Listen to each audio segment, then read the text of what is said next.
Ini yang dahsyat ya, yang saya sering katakan bahwa semua dalam Islam itu pokok-pokoknya terkorelasi. Jadi antara ini akidah, ibadah, bahkan turunannya muamalah sampai ke akhlak, itu nyambung semua, ada. Jadi kalau kita bicara ke manfaat, kalau ini kan mengonfirmasi yang ke sini, ke akidah, yang tadi itu. Kalau kita bicara manfaat, berarti aspeknya ke muamalah. Ya, khususnya terkait dengan lingkungan. Karena ibadah sendiri adalah praktek muamalah kita dengan Allah, pembuktian kebertuhanan kita kepada Allah. Kalau sudah bicara ke sini, umumnya kan arahnya ke sini nih. Ya, dampak kepada kehidupan kita dalam berinteraksi dengan lingkungan, dengan manusia, dengan kehidupan dan sebagainya. Maka Allah langsung menjawab, Allah sendiri yang langsung menjawab.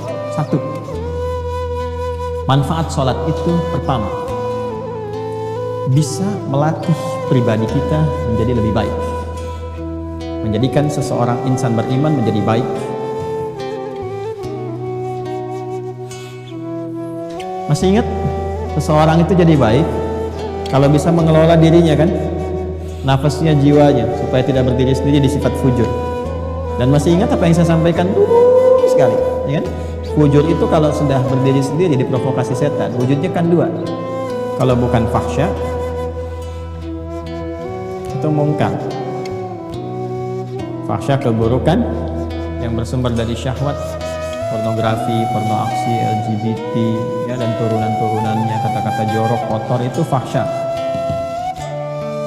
Mungkar yang diingkari oleh hati, perbuatan-perbuatan nampak, ya mohon maaf sekali, berdusta, kan, merampok, membunuh, menipu, korupsi, dan sebagainya. Nah ini nyogok, itu mungkar. Makanya saat nyogok kan hatinya mengingkari, saat korupsi hatinya mengingkari, saat tipu-tipu hatinya mengingkari, dan seterusnya. Ini mungkar. Nah sholat, kalau benar mengerjakannya, itu bisa mencegah ini semua. Dan pencegahan diutamakan. Bukankah Anda sih yang mengatakan mencegah lebih baik daripada mengobati? Jadi kalau kita ingin mencegah diri berbuat ini dan menjadikan secara langsung menjadi baik, bertransformasi kepada soleh baik, maka ternyata latihan dasar pertama itu sholat. Maka dalilnya muncul Quran surah ke-29 tadi, ayat ke-45. Langsung saja kepada intinya. Innas sholata tanha 'anil fahsya wal munkar. Sungguh, perhatikan cara menerjemahkannya. Sungguh, sholat yang dikerjakan sesuai ketentuan dan aturannya itu. Innas sholat, ingat alif lamnya. Terjemahkan alif lamnya. Innas sholata, bukan inna sholata, innas sholat. Sungguh, sholat yang dikerjakan dengan benar itu sesuai dengan ketentuan dan aturan itu. Tanha 'anil fahsya'i wal munkar. Maka hasil dari itu bisa mencegah pelakunya dari perbuatan keji dan munkar. Jelas ya? Nah, jadi kalau ada orang-orang yang sholat tapi masih nampak pada dirinya perilaku keji, fahsya dan munkar, dicek ini.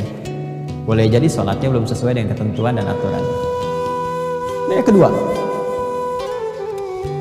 sholat menghadirkan ketenangan kepada jiwa. Lebih tenang, orang sholat itu tenang bawaan jiwanya.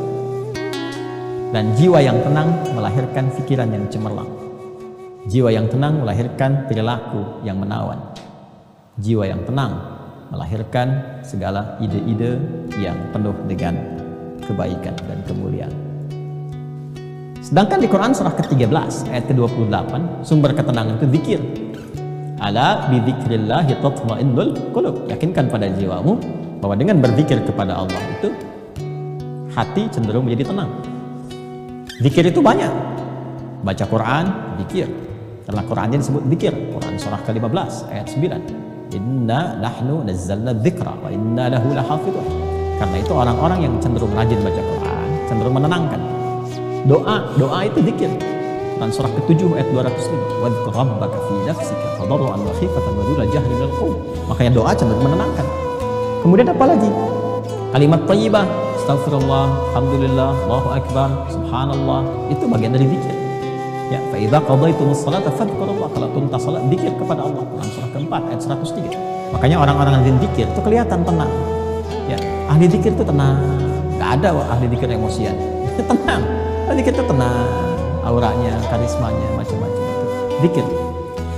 Dan salat itu puncaknya zikir karena memadukan semua itu. Dalam sholat ada takbir, Allahu Akbar. Dalam sholat ada tahmid, Alhamdulillah. Dalam sholat ada apa lagi? Ada tasbih, Subhanallah, Subhana rabbiyal a'la wa bihamdihi. Dalam salat ada istighfar, Allahumma ighfirli, subhanakallahumma bihamdika, Allahumma ighfirli. Dalam salat ada Al-Quran, Al-Fatihah, baca Al-Quran. Dalam salat rukuk sujud ada doa dan seterusnya. Gabungan. Makanya orang salat itu harusnya cenderung lebih tenang, dan salat disebut zikir. Balik ke Quran surah 20 Thaha ayat 14. Disebutkan ketika Allah mengaitkan salat dengan iman, faedah zikir. Innani anallahu la ilaha illa ana fa'budni wa aqimis salata li dzikri.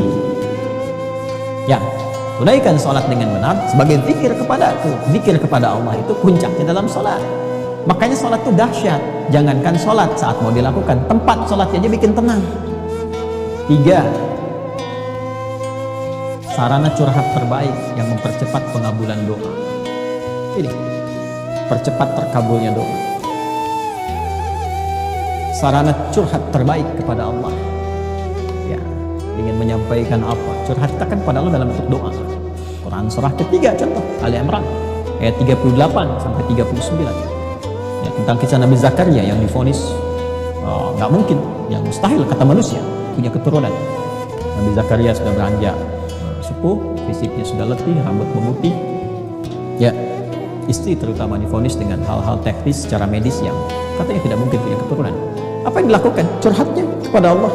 Beliau sholat. Sholat tuh, solusinya sholat.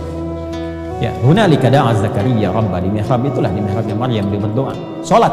Ya, nanti tahu sholatnya di ayat 39. Hunalika da'a Zakaria Rabbah qala rabbi habli min ladunka dzurriyyatan thayyibah innaka sami'ud du'a. Dia berkata, ya Allah, mereka mengatakan aku gak mungkin punya keturunan. Ketika mereka mengatakan tidak mungkin, maka aku beralih kepadamu yang tidak punya batas dalam kemungkinan. Nah, itu tanda ya, itu fikih Quran tuh. Jadi kalau orang sudah mengatakan ini nggak mungkin bu, ini nggak bisa pak, itu tanda langsung dari Allah bahwa Allah ingin mengabulkan apa yang anda mohonkan langsung tanpa perantara. Ya, karena itu Nabi Zakaria sudah ngasih contoh yang di surah Maryam itu. Dzikru rahmati rabbika abdahu Zakaria idh nada rabbahu, ya kan, nidaan khafiyah. Rabbi inni wa hanal 'azmu minni washta'ala ra'su syaiba wa lam akun bi du'aika rabbi syaqiyya. Masyaallah, indah sekali. Ya Allah, aku ini selalu tidak pernah putus harapan kepadamu.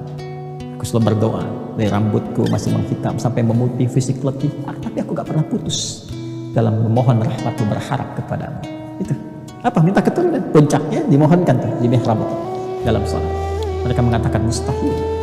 Dan inilah tanda pertamanya, aku memohon kepadamu ya Allah yang tidak pernah punya batas dalam pemberian. Anugerahkan kepadaku dari sisimu saja. Karena orang mengatakan gak mungkin, aku minta darimu saja. Ya, keturunan terbaik. Innaka sami'ud du'a, kau pasti mendengar doa hamba. Kalau yang pada maha mendengar pun belum dikabulkan, lantas kepada siapa lagi hamba mesti memohon? Apa yang terjadi? Fanadatul malaikatu wa huwa qa'imun yusalli. Itu dalilnya fil mihrab. Maka seketika turun malaikat, sedangkan Nabi Zakaria itu masih berdiri dalam sholat, masih berdiri. Artinya belum selesai sholat, baru selesai berdoa. Seketika turun, menyampaikan Annallaha yubashshiruka bi Yahya, beri kabar kau akan punya anak, dapat kabar dari Allah, yang dikabulkan akan punya anak, istrimu akan mengandung. Ya, dan namanya diberikan oleh Allah Yahya, hidup, yang kata orang mustahil. Ada dari rahim seorang perempuan yang divonis secara medis, klinis, menopause dan mandul punya keturunan, kata Allah gak ada yang mustahil begitu. Jadi terjadi. Mudah bagi Allah menjadikan segala yang bisa terjadi. Salat mempercepat hadirnya kesuksesan dan kebahagiaan. Ya. Tergabungkan 4 dan 5, mempercepat kesuksesan dan menghadirkan kebahagiaan, sukses dan bahagia. Komplit tuh 5. Salatnya 5 waktu, 5 faidah. Sukses dan bahagia. Kalau kita gabungkan sukses bahagia ini namanya falah. Singkatnya begini, falah. Falah itu sukses dan bahagia. Quran surah ke-23 ayat 1 dan 2. Qad aflaha al-mu'minun. Saya lagi kesini Quran surah 23 al-mu'minun ayat 1 dan 2. Qad aflaha al-mu'minun. Orang beriman, kalau benar-benar iman melekat pada dirinya, identitas berimannya bagus, diimplementasikan imannya dengan ibadah yang benar, pasti menggenggam kesuksesan dan kebahagiaan. Apa ciri pertamanya? Alladzina hum fi shalatihim khashi'un. Ternyata pengantar pada kebahagiaan, kesuksesan itu salat. Ya. Dan ini yang paling diharapkan oleh manusia. Ya, tingkat tertingginya itu kan ini, iman. Jadi tingkat tertinggi insan beriman itu pokoknya terserah, yang penting saya sholat itu karena Allah perintahkan, itu aja. Karena saya beriman saya sholat. Ya, tapi kan tadi saya katakan ada yang ciri khas anak-anak, ada yang orang dewasa matang dengan kedewasaan dan akalnya, ada yang dewasa kekanak-kanakan, masih nanya juga dan sebagainya. Ya, maka butuh motivasi. Apa di antara motivasi yang terkuat ini? Sukses, bahagia, sukses, bahagia. Nah, diperdengarkan 5 kali dalam sehari. Ini bahagianya dunia akhirat, suksesnya dunia akhirat. Quran surah 23 Al-Mu'minun ayat 1 dan 2. Qad aflahal mu'minun. Orang beriman, kalau benar-benar iman melekat pada dirinya, identitas berimannya bagus, diimplementasikan imannya dengan ibadah yang benar, pasti menggenggam kesuksesan dan kebahagiaan. Apa ciri pertamanya? Alladzina hum fi salatihim khasyi'un. Ternyata pengantar pada kebahagiaan, kesuksesan itu salat.